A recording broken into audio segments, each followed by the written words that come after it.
तर आपण आता बनवणार आहोत प्रॉन्स आणि तारल्यांची कढी। ह्याच्यातले प्रॉन्स भाजणार आहोत आणि तारल्यांची कढी बनवणार आहोत। त्यासाठी घेतलेले आहे हे खोबरं, कांदा आणि कोथिंबीर, आणि ह्यात आहे ह्याच्यात हे वाटण केलेलं आलं लसूण आणि हिरवी मिरची आणि कोथिंबीर। त्यातच मी त्याच मिक्सरच्या भांड्यात मी धणे, मिरची आणि तिरफळ हे गरम पाण्यात उकळून ह्यात घातलेले आहे। तर आपण ह्याचं आता सगळं हे वाटण करणार आहोत आणि ह्यातले तारले कढीत घालणार आहोत, थोडेसे भाजणार आहोत आणि प्रॉन्स पण भाजणार आहोत। ह्याला सगळं आगळ, हिरवी कोथिंबीर, आलं लसूणची पेस्ट आणि हिरवा मसाला हे सगळं लावून मॅरिनेट करून ठेवलेलं आहे 5-10 मिनिटे।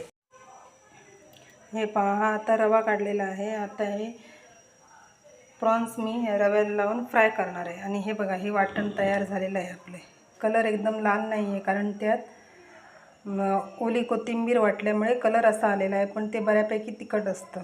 बघा, ही आता कढी उकळायला ठेवलेली आहे।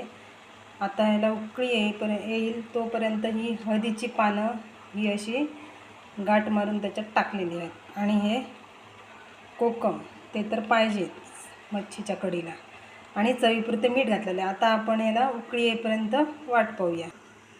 मच्छी कढीला उकळी येईपर्यंत तोपर्यंत आपण मासे फ्राय करून घेऊया।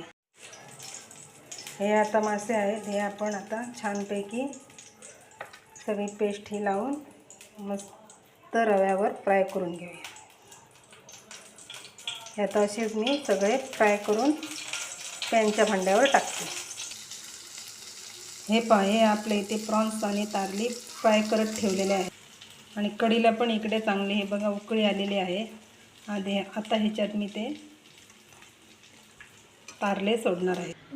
हे पहा, याची आता एक्झाम संपलेले आहे आणि आता नरकासूर बनवण्याचं त्याचं काम चालू आहे। इकडे गोव्याला लवकर एक्झाम होते आणि नरकासुराचं इकडे भरपूर मोठ्या प्रमाणात सगळीकडेच नरकासूर बनवत असतात। हे पाहायचं काय चालू आहे आता।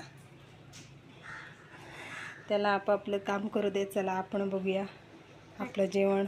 इकडे उकळी फुटलेली आहे कढीला, आता झालंच। तर असं आहे आपलं हे आजचं दुपारचं जेवण। तर कसा वाटला हा आजचा जेवणाचा बेत? आवडल्यास लाईक, शेअर आणि सबस्क्राईब करायला विसरू नका।